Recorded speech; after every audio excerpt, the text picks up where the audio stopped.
Pessoal, hoje a gente vai dar sequência ao bloco das conjuntivites, comentando sobre algumas das conjuntivites cicatriciais crônicas que a gente ainda não abordou dentro do nosso programa de aulas.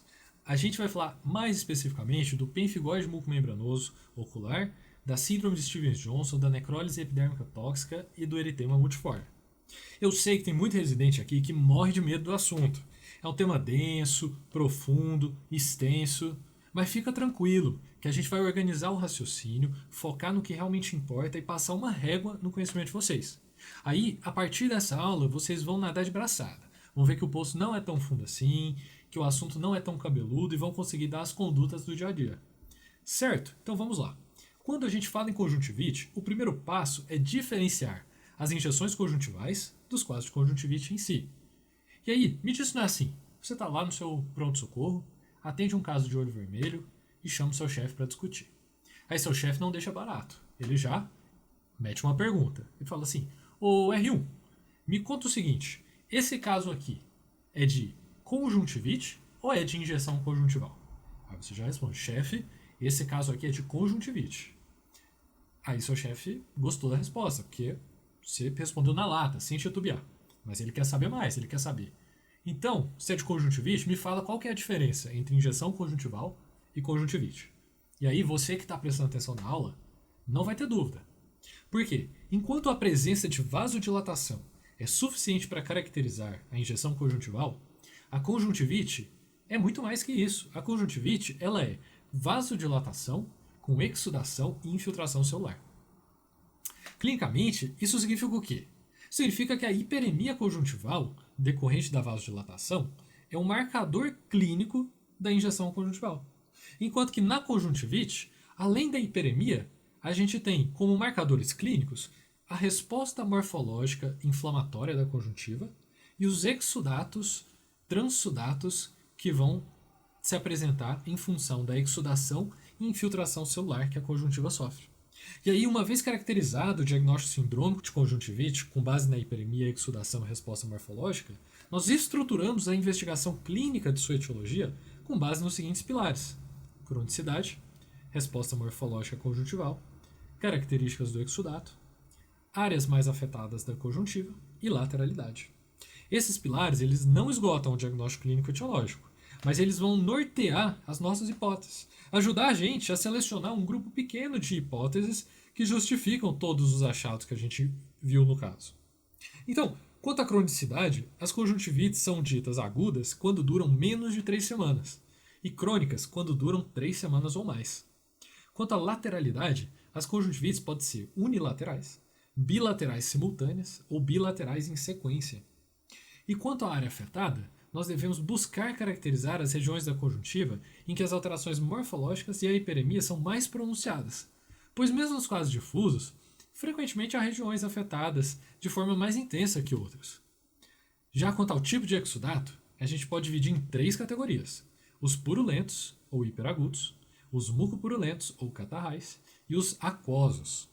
Em conjunto com os demais pilares, essas são uma pista diagnóstica importante, particularmente nos quadros agudos.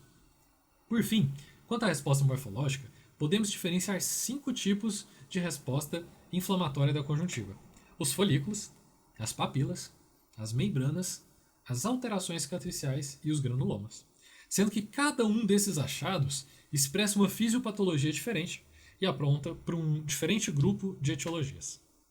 Então, quando a gente fala de, especificamente, alterações morfológicas cicatriciais, que é o tema dessa aula, a gente tem que ter em mente que elas só acontecem se tiver lesão do estroma.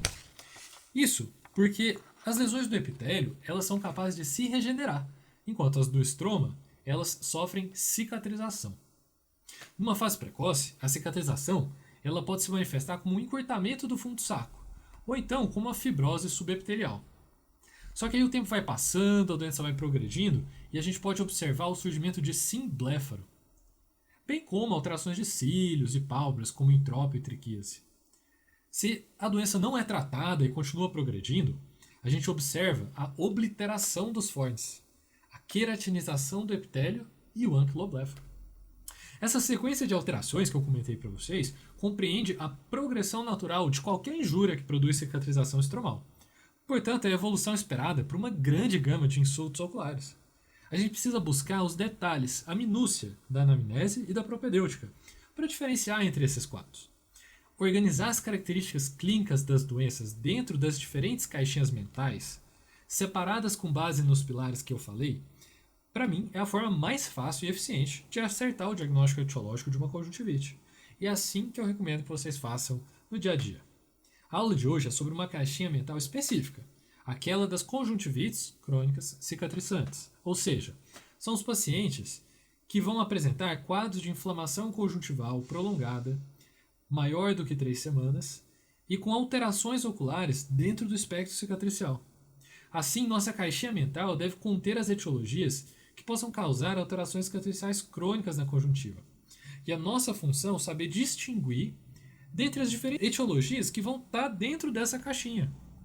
A gente tem que lembrar como principais causas, principais elementos que a gente guarda dentro dessa caixinha, o pemphigoide mucomembranoso ocular, a síndrome de Stevens-Johnson, a necrólise epidérmica tóxica, o eritema multiforme, o tracoma, a rosácea, a ceratoconjuntivite atópica, a síndrome de Sjögren, a esclerose progressiva sistêmica, a conjuntivite por difteria e quadros pemphigoide-like de natureza variada. Além disso, cicatrizações oculares secundárias podem mimetizar esses quadros, então devemos manter a mente aberta a todas essas possibilidades. Vamos lá, vamos começar pelo pemphigoide mucomembranoso? Previamente, ele era conhecido como pemphigoide cicatricial. Essa já é uma nomenclatura mais antiga. Hoje, a gente tende a chamar de pemphigoide mucomembranoso ocular. É uma doença sistêmica autoimune, confinada às mucosas. Ela é caracterizada pela formação de bolhas subepiteliais que evoluem cronicamente com cicatrização e as complicações associadas a isso, podendo inclusive causar cegueira.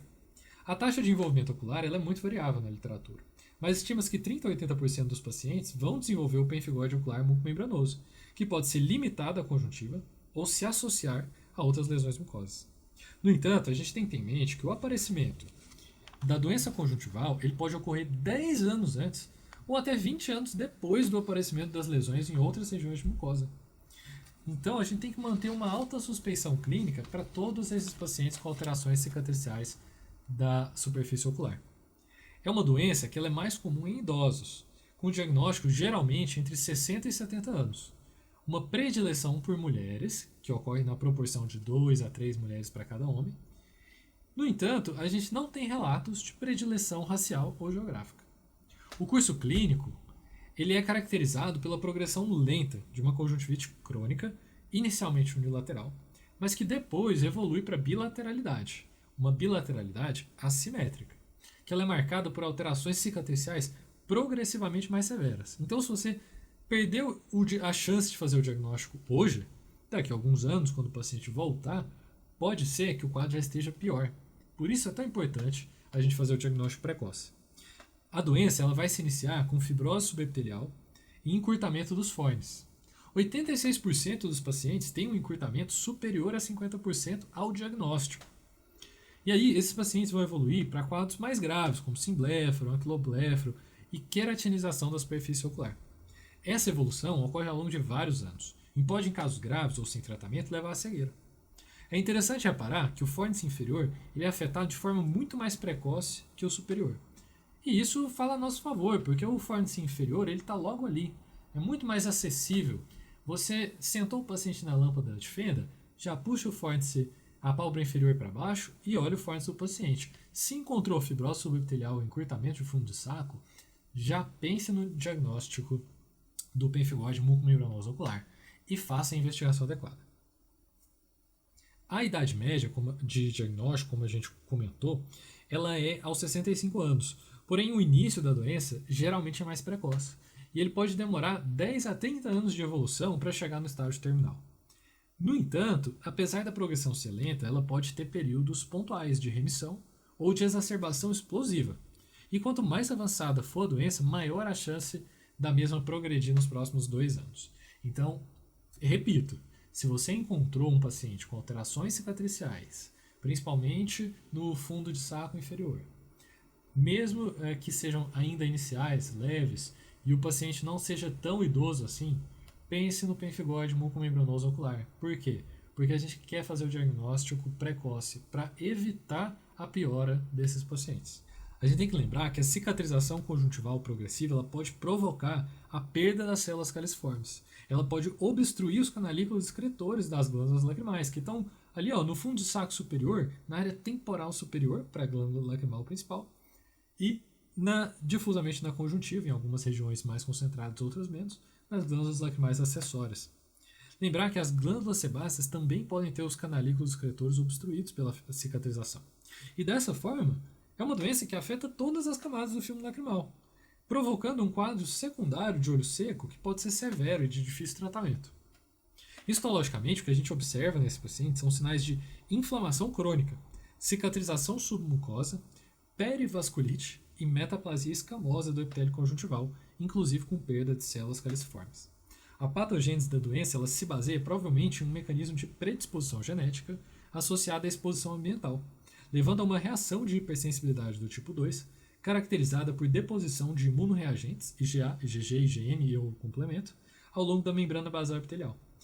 E essa exposição ambiental ela pode ser microbiana, como se suspeita para os casos idiopáticos, ou química, como se vê no chamado pemphigoide ocular cutâneo induzido por medicações. A bem da verdade, o mecanismo de exposição ambiental que desencadeia a doença ele ainda não é totalmente conhecido. E tem muitas teorias ainda para isso, mas não tem nada confirmado. A reação imunológica desencadeada pela deposição de imunorreagentes na membrana basal epitelial, ela vai iniciar uma série de complexos eventos imunológicos que vão desencadear uma reação de autoimunidade naquele local. E ainda, esses fenômenos não são completamente entendidos, mas o que a gente observa é que os linfócitos TCD4 eles superam largamente os linfócitos TCD8 na população celular inflamatória que é recrutada para conjuntiva afetada. A gente tem que lembrar que nesse tecido, plasmócitos, estiócitos e mastócitos, eles estão presentes em grande número e expressando uma grande quantidade de citocinas pró-inflamatórias. O resultado de tudo isso não poderia ser diferente. É a proliferação e ativação de fibroblastos no estroma conjuntival, induzida pelas citocinas e pela lesão ao epitélio corneano, mediado tanto diretamente pelas citocinas inflamatórias quanto pelas complicações da fibrose conjuntival, que a gente inclui xerose, disfunção de glândulas de meibômios, triquias, exposição ocular.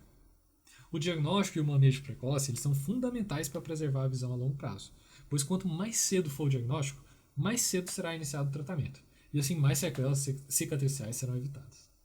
O padrão ouro para o diagnóstico do pemphigoide mucomembranoso é a biópsia com estudo por técnica de imunofluorescência, ou imunoperoxidase. Nesses casos, o que a gente observa?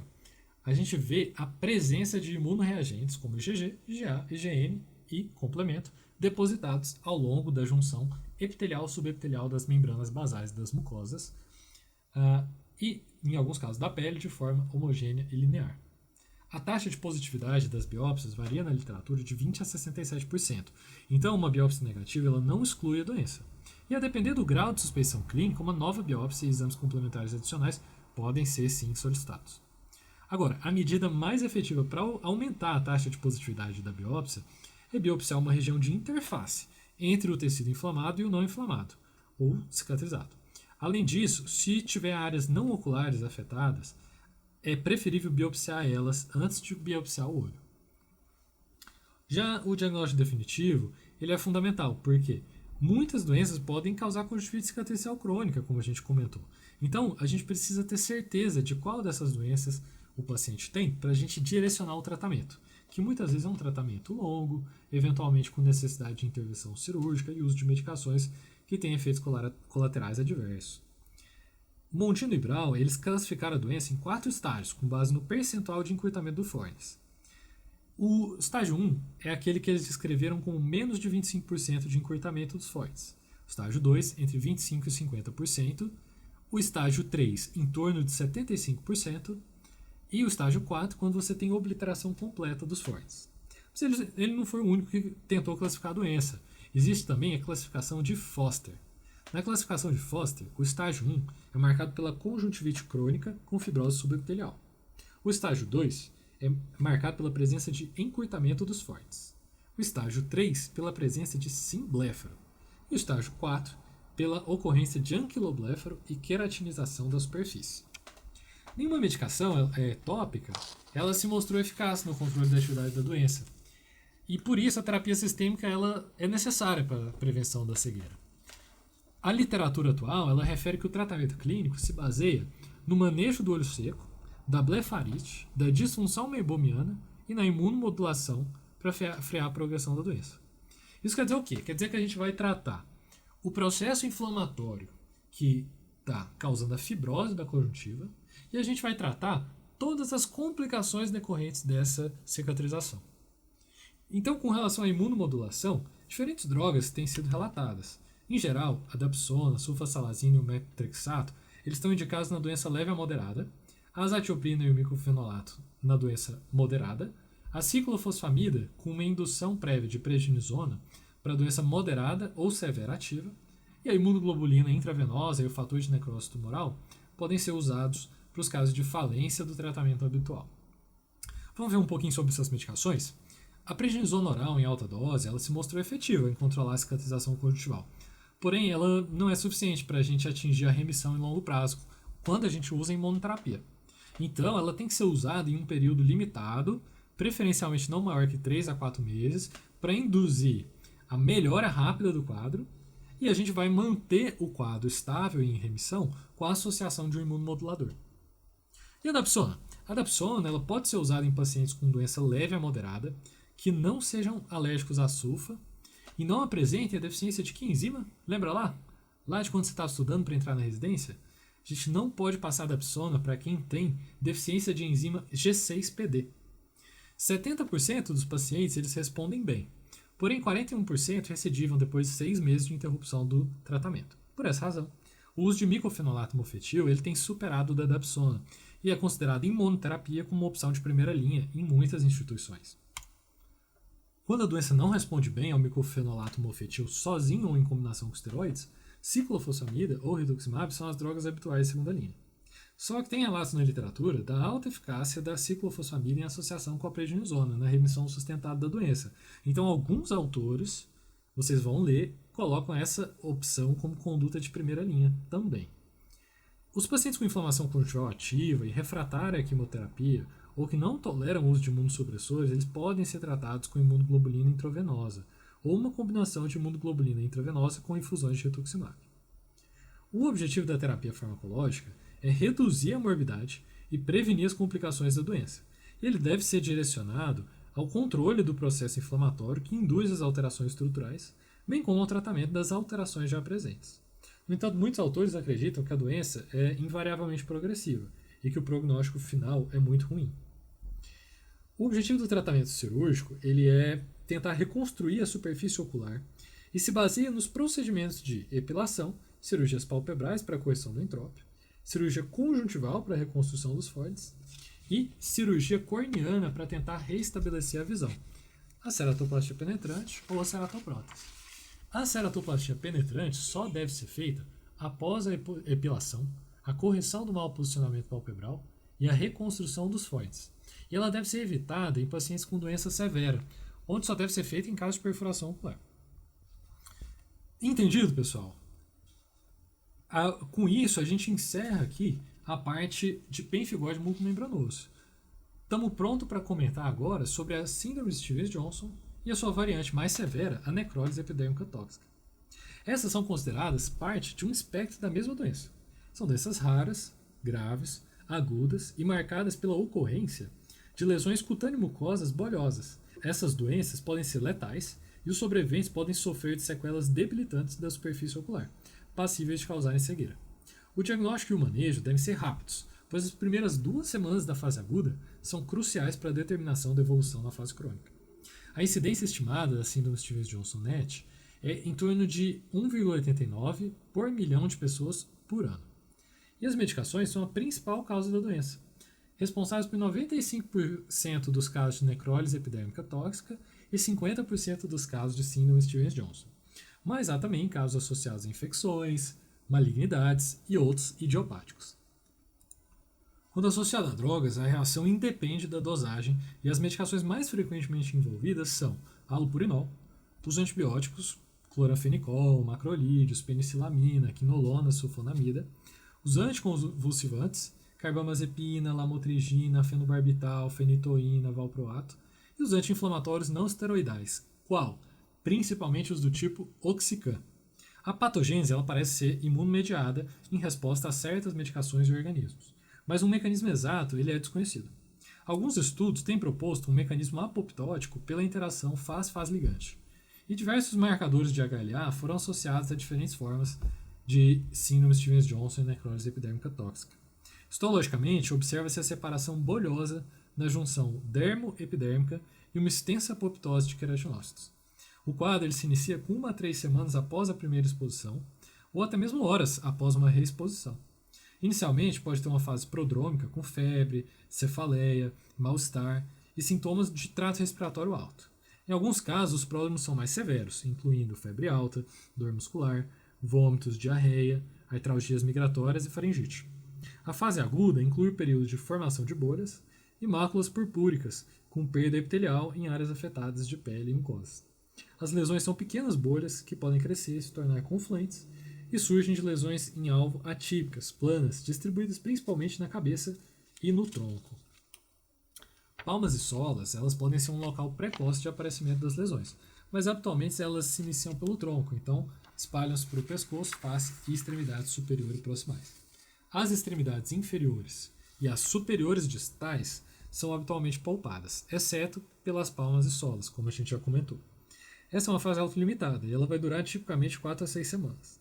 E aí, de acordo com a extensão da perda epitelial em relação à superfície corporal, podemos classificar a doença dentro do espectro, que a gente vai chamar de síndrome de Stevens-Johnson quando tem menos de 10% de área de perda epitelial, quando vai chamar de necrólise epidérmica tóxica quando tem mais de 30% de perda epitelial, e de sobreposição, síndrome de Stevens-Johnson, necrólise epidérmica tóxica, os casos entre 10% e 30%. Por que é importante essa classificação? Porque quem tem a síndrome de Stevens-Johnson tem uma mortalidade de 1 a 5%, enquanto quem tem a necrólise epidérmica tóxica tem uma mortalidade de 34 a 40%. É importante o diagnóstico diferencial do quadro cutâneo com a síndrome de pele escaldada estafilocócica, que é um quadro induzido pela toxina estafilocócica e que promove uma perda parcial do epitélio por clivagem epitelial alta, logo abaixo do extrato córneo da pele. Nesse caso, o prognóstico é melhor, o diagnóstico pode ser feito por biópsia, em caso onde a clínica não permitir distinguir. Diversas outras doenças, elas podem ter um quadro semelhante, como os exantemas virais, a síndrome do choque tóxico, a doença de Kawasaki, a doença de Leiner, dentre outras. Portanto, a gente tem que fazer a avaliação conjunta com os clínicos e dermatologista para chegar ao diagnóstico correto e a gente poder instituir o manejo adequado. O envolvimento das mucosas ele pode começar simultâneo ao envolvimento cutâneo ou então pouco tempo após. E o envolvimento ocular ele é muito frequente, em até 75% dos casos, e pode ser severo mesmo em casos onde o envolvimento sistêmico é mais brando. A gente deve lembrar que o acometimento ocular inicial é uma conjuntivite aguda inespecífica, bilateral, podendo ser assimétrica. Posteriormente, o quadro vai evoluir para uma extensa erosão conjuntival, com perda de cílios e formação de membranas. Sem tratamento, o quadro evolui com fibrose subepitelial, encurtamento de fórnices e simblefro. A fase crônica ela se inicia após o fim da fase aguda e pode durar a vida toda, consistindo nas sequelas decorrentes da fase aguda. O prognóstico da fase crônica depende da severidade da fase aguda e da forma como ela foi tratada. Então, a gente não pode atrasar o diagnóstico e não pode, de forma alguma, atrasar o tratamento aqui, porque senão a gente vai dificultar o tratamento lá na fase crônica. Na fase crônica, a gente observa no olho as sequelas da cicatrização conjuntival. O entrópio, a triquíase, a queratinização da superfície ocular, a perda de células caliciformes e glândulas lacrimais acessórias, e isso vai gerar instabilidade do filme lacrimal, queratinização da margem palpebral e todas as alterações estruturais que vão marcar essa fase para o paciente. Esses fatores eles perpetuam a inflamação ocular e vão agravar ainda mais o prognóstico visual de longo prazo. O acometimento das nãos de Meibomian e a perda das palisadas de Vogt elas são os sinais de pior prognóstico na fase ocular crônica. Então a gente tem que estar atento a isso nos nossos pacientes. O tratamento ocular da fase aguda ele tem que ser instituído de forma rápida e precoce. Recomenda-se o uso intensivo do corticoide tópico, remoção de membranas a cada 24 horas, colocação de um anel de simblefro e transplante de membrana amniótica para recobrimento da superfície ocular e das margens palpebrais. A literatura mostra evidências fortes de que o transplante da membrana amniótica para fazer o recobrimento da superfície ocular ainda na primeira semana do quadro agudo significativamente reduz as sequelas cicatriciais que marcam a fase crônica. Qual que é o problema? A efetividade dessa conduta ela declina rapidamente após a primeira semana. Por isso a gente não pode atrasar o cuidado desses pacientes. O tratamento sistêmico do quadro agudo envolve medidas de suporte e prevenção de infecções, com cuidados semelhantes aos empregados para o tratamento de estensas e queimaduras. O uso de corticoides sistêmicos é controverso e atualmente a gente não encontra boas evidências na literatura que justifiquem o uso dele. Já o uso de ciclosporina, ciclofosfamida e plasmaférese tem relatos de sucesso na literatura e podem ser considerados caso a caso. O benefício do uso das imunoglobulinas intravenosas já não está claro, então não faz tanto parte do nosso arsenal. Na fase crônica, o tratamento consiste em primeiro reconstruir a anatomia e a função das pálpebras e fórdices, depois melhorar a função lacrimal e, por fim, reconstruir a superfície ocular. Só depois que a gente fez tudo isso que a gente vai tentar reestabelecer a transparência da córnea. Para restabelecer a transparência corneana, podemos considerar um transplante penetrante da córnea, se houver células limbares suficientes, ou um transplante ceratolimbar em caso de insuficiência limbar. Em casos avançados, muitas vezes a única possibilidade de restabelecer a visão é através de uma ceratoprótese, sendo que as mais utilizadas são a Boston tipo 2 e a ceratoprótese osteodontológica. O tratamento das sequelas crônicas da síndrome Stevens-Johnson e da necrólise epidêmica tóxica ele ainda é um desafio, e os resultados atualmente possíveis são desanimadores. Quem mexe com transplante que envolve células limbares sabe que, mesmo que você consiga um resultado bom precoce, depois de 2 anos é difícil sustentar esse resultado. Então, a prevenção das complicações associadas a essa doença é o pilar fundamental do seu tratamento. Mas vamos agora passar para a última doença da aula, o eritema multiforme. O eritema multiforme ele já foi, no passado, considerado parte do espectro da necrólise epidérmica tóxica e da síndrome Stevens-Johnson. Em grande parte pelo fato das 3 doenças serem doenças bolhosas, com achados histológicos semelhantes. No entanto, com o avanço do entendimento dos mecanismos dessas doenças, hoje a gente sabe que síndrome Stevens-Johnson e necrólise epidérmica tóxica são uma coisa e eritema multiforme é outra doença à parte. Histologicamente, tem 2 padrões que a gente pode encontrar. No primeiro, há uma lesão exclusivamente da derma, com um edema intradérmico e formação de bolhas com clivagem no nível da derme, levando à formação de lesões papulares e eritematosas. Já no segundo, observamos um padrão semelhante ao Stevens-Johnson e necrólise epidérmica tóxica, com clivagem bolhosa no nível derme-epiderme. Igual a gente falou, é por isso que essa doença fez já no passado parte do espectro. Só que hoje, com mais conhecimento sobre o assunto, a gente sabe que não, que são coisas diferentes. As lesões do eritema multiforme, elas são em alvo típicas planas, atípicas elevadas ou pápulas edematosas, localizadas predominantemente nas extremidades e ou face, e geralmente as lesões afetam menos de 20% da área corporal e poupam o tronco. O eritema multiforme ele é habitualmente de causa infecciosa e geralmente ele é causado por vírus, particularmente o herpes simples vírus, mas diversas outras etiologias já foram descritas. O envolvimento ocular ele é infrequente e quando ele ocorre é predominantemente agudo, acompanhando as lesões de pele e as demais mucosas. Porém, quadros prolongados e recorrentes de inflamação ocular podem levar a sequelas cicatriciais crônicas, só que muito mais brandas do que o que a gente observa na síndrome Stevens-Johnson e necrólise epidérmica tóxica. Lembrar que quando as lesões estão limitadas à pele, sem envolvimento cutâneo, a gente chama a doença de eritema multiforme minor. O eritema multiforme ele é benigno, é autolimitado, tem baixa morbidade, só que ele geralmente tem recorrência, então a gente tem que ficar atento a esse detalhe. E quanto ao tratamento, o tratamento dos achados oculares é semelhante ao que a gente já discutiu para a síndrome de Stevens-Johnson e necrólise epidérmica tóxica, ou seja, a gente vai reduzir a inflamação na fase aguda com corticoide tópico, remoção de membranas, anel de simbléforo, recobrimento da superfície ocular com membrana amniótica e da margem palpebral. E tratar as sequelas na fase crônica. Só que, como a gente já comentou também, é uma doença muito mais branda. Geralmente tem muito menos sequelas para o olho. Pessoal, é isso. Foi esse o conteúdo que eu queria passar para vocês. Eu espero que tenha ficado mais claro, que a gente tenha nivelado e respondido todas as dúvidas que vocês carregam. Beleza? Muito obrigado pela atenção. Espero que eu possa ter contribuído um pouquinho mais para o aprendizado de vocês.